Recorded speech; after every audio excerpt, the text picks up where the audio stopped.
Hello. No, it's not a bar report. Yes, it is another coffee time. Yes, it is Dress Down Friday. What shirt are you wearing on this great Friday?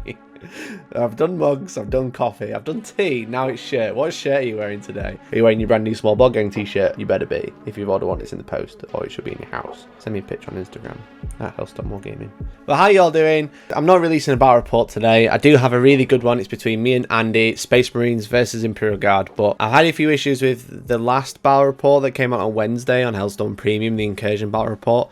And I thought, rather than trying to stress myself out, I'd give you another video that's to do with Warhammer, but it's not actually a bar report, and then you'll get a bar report on Wednesday and on Friday. Please don't hate me. It's Dress Down Friday. I've paid my 50p.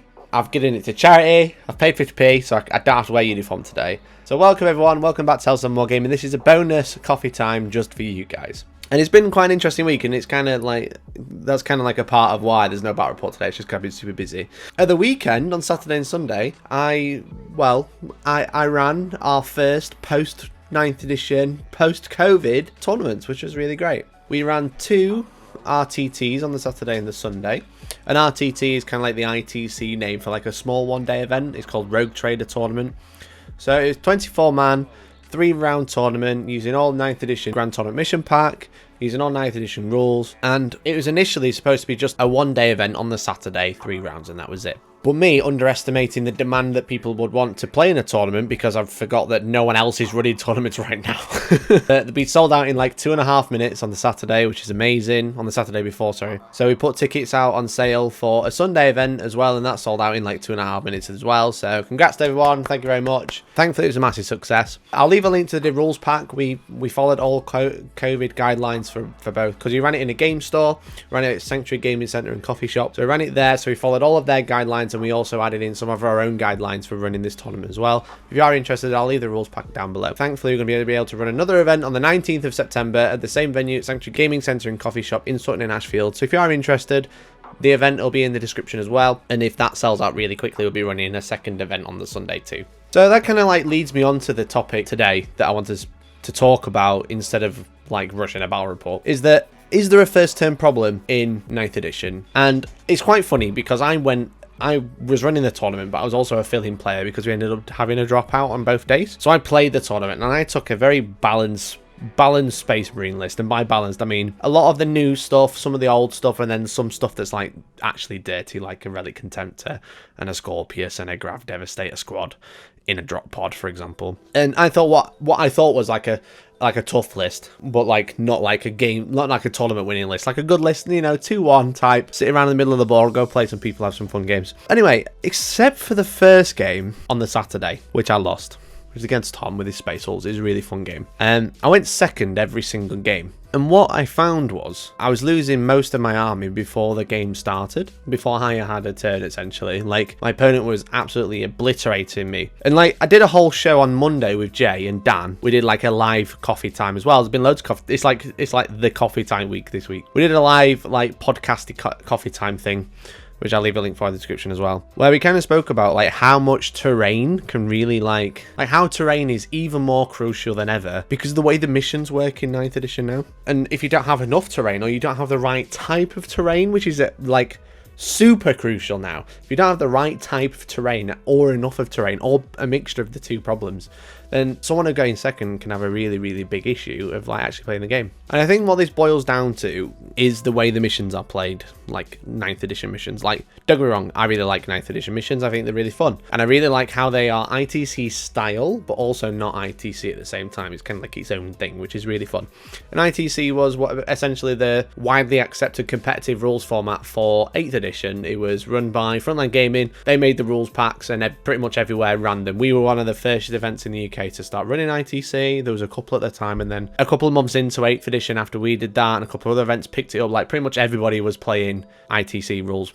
And then 9th edition came out, and the missions are similar in a way, but also very different at the same time. And they're similar in a way that you have a primary and a secondary, and the secondaries are chosen depending what you're playing against or what you're playing with. But the primary in ITC is very different compared to what the primary is in 9th edition. So the primary in 9th edition is usually taking hold or domination, and they're both basically the same thing. It's like hold objectives, and at the start of your command phase, you score points. So you kind of always score at the start of your turn. Where in ITC, you had kill and kill more, which is essentially just kill units. We're not really going to touch on that too much. But the main one was you had hold an objective and hold more objectives. So hold an objective was done at the start of your turn. So if you hold an objective, you get a point. And then hold more was scored at the end of the battle round, and it was dependent on who held more objectives at the end of the turn, and then you scored another point. That was quite interesting, because if you went first, you not only had to move out to grab objectives, but your opponent who went second had a small advantage, because they could be like, okay, you're holding one objective, so I need to hold two, or I need to kill you and just hold one. If I kill the units on your objective, you're holding 0, I hold 1, I get that point, which was like really interesting. So the player going first always had to make ground. Whoever went second could retake that ground, and then after that you'd score again. Whereas in 9th edition, because you always score at the start of your turn, whoever goes first takes ground, and then whoever goes second has to retake ground. But then whoever goes first can then deny those points by taking the ground back. And you have this weird like back and forth all the time, and it's essentially who can survive the longest to who wins, rather than having like a tactical play of being like, you've killed this many units and you're holding this many objectives, so I'm gonna like pounce on you at the right point to score a point this turn, and then you'll have to do it back, and then I can do it again. And you have this back and forth, but now it's kind of like, it's a bit strange. So the problem you have is that whoever goes first can move out and grab objectives, and then whoever goes first also has time to shoot the opponent and like cripple their army, hopefully. That's kind of like the first turn, like ultimate uno is to kill so much of your opponent's army that they can't stop you doing anything. But then what you have is you move out and hold the objectives, and then your opponent not only loses their army, but they have to stop you holding those objectives and hold objectives of their own and survive long enough to score points at the start of their turn, rather than having like a reactionary play. I think in ITC, the way that you hold and hold more, the way that's scored, because it's scored at the end of the battle round, whoever plays second can be very reactionary. Whereas in 9th edition, in the way that the mission format is for the primary, is that it isn't reactionary in itself. It's kind of, I'm going to move out and hold objectives, now I'm going to move out and hold objectives, and then I'm going to move out and hold objectives. And there's no, you're trying to hold more than your opponent, but it comes down to essentially how much firepower you have to stop your opponent having units to hold these objectives, rather than having a tactical player being like, okay, I'm just going to move this one unit out and grab a point. They're dead now, but they've already scored me a point. Now it's like, I'm going to move a unit out, and I'm going to hope my opponent's army doesn't kill it whatsoever to score a point. And now I appreciate this might sound kind of confusing, but there's no back and forth. It's kind of like your opponent moves out and shoots you and holds objectives, and then you have to react. So you have to move out as well to grab objectives and try and shoot your opponent, but you've lost some of your army, so you're less effective in shooting now. So then you kill some of your opponent's army, but let's say it's a fair trade-off, so they kill 200 points and you kill 100, and they kill another 200 and you kill 100.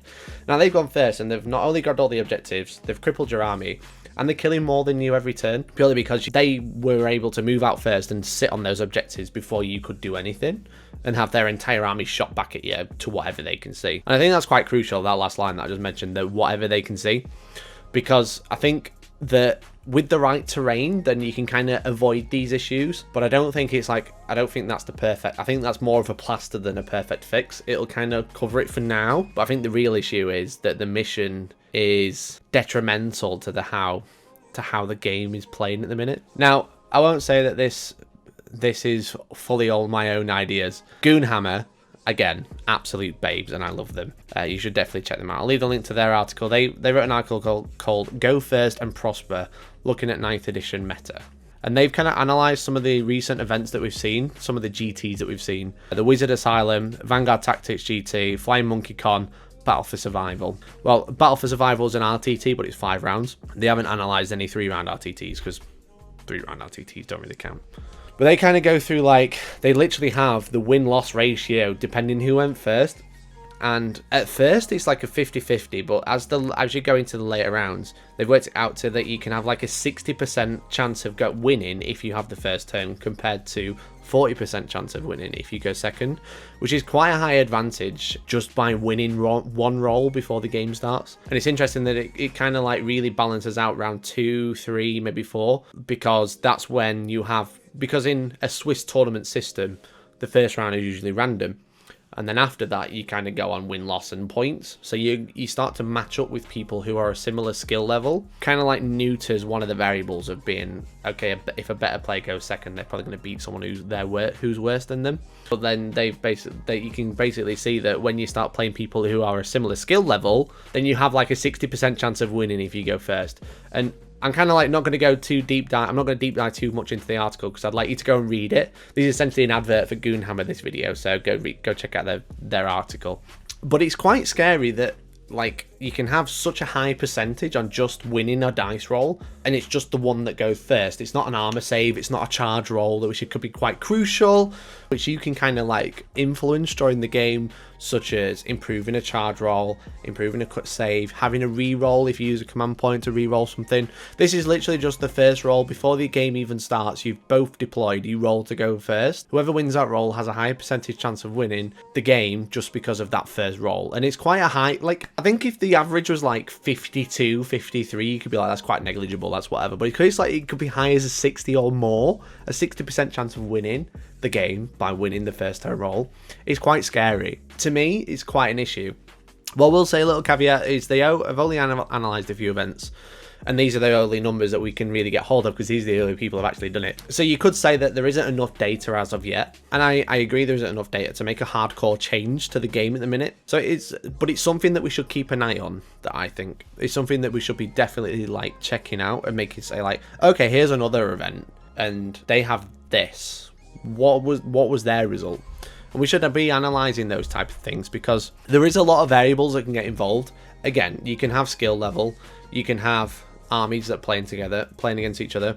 I think the main one is terrain. Like depending what type of terrain you have on a board, or how much terrain or how little terrain you have on a board, that can really vary that statistic that we're kind of like talking about today. But yeah, the game is still young. And I should say, like, something that's quite important that I think is kind of like not a lot of people are realising. They're kind of taking this, a lot of people are talking about this statistic and they're going, oh my god, the game is dead. And it's like, we aren't playing true 9th edition yet. We're playing 9th edition rules with essentially index codexes. Like, the missions weren't, and the secondaries and the primary objective and the secondary objectives weren't written for your codex that you have in your hand right now. Like, if you've got one of these, then you're not playing true 9th edition yet. The game has really been written for all the codexes that are yet to come out. We've got Space Marines and Necrons to start. We've got loads more codexes coming out after that, obviously. But we're not playing true 9th edition yet. We're playing a hangover of 8th edition. And until we see more codexes, we can't really say that there is a problem with 9th edition missions. I think we can say there's an issue that we're starting to see, but hopefully the codexes will level that out. And hopefully some other variables can be leveled out to kind of say, look, we've fixed all these variables. If the codexes don't fix this now, then there's an issue with the core missions. But I want to know your thoughts. Like, what do you think? Do you think there's a first term problem in Warhammer right now in 9th edition 40k? Me personally, I think there is, but I'm not really sure how the best way to fix it. I think more terrain can help fix it. Having enough terrain so you can hide pretty much all your army turn one, so your opponent has to move out and then they can't see you, and then you could be like, haha, I was there all along. They knew you were there all along, but they couldn't shoot you. But it's quite interesting. I think it's a really interesting article. So if you haven't checked it out already, I'll leave a link in the description. Go and check it out, please, because I don't want to just like talk all about their stats and then not give them any traffic either. But it's quite interesting. I love to hear what you guys think to like this sort of thing. I always find like big fat numbers talking about the game that I love is always interesting. I love reading stuff like this, and I think it's really interesting to think about how we can kind of like mitigate these problems before they kind of like rear their ugly head properly. Again, there's no tournaments running right now, so we kind of like, we've got like pros and cons. Is the con is that we don't have a lot of data, but the good thing is there's no huge major tournaments with like thousands of pounds on the line or thousands of dollars on the line, and people are winning by just rolling a 6 on the turn 1 to go first. But yeah, it's quite interesting. But I'd love to hear what you guys think. Let me know if you like this type of video. Really appreciate it. And again, let me know what shirt you're wearing. I'm wearing a Star Wars The Empire Strikes Back shirt. It's got some cool art on the back. Bam bam. But yeah, please subscribe if you can. I'd love it. We're just about to hit 18k, I think. We're like close to 20. I should do something for 20k. What shall I do? Please help. If you're interested interested in more battle reports, we've got another battle report coming out Wednesday for small board game members. You can join by clicking join down below. And we've got another battle report coming out next Friday as well. Also, we'll have coffee time on Sunday, and there's kind of like something I want to talk about. Something else I want to talk about, but I can't fit it into this video. So thank you very much for watching. Please like and subscribe, share it with your friends, and hopefully we'll catch you in the next one. Bye bye now.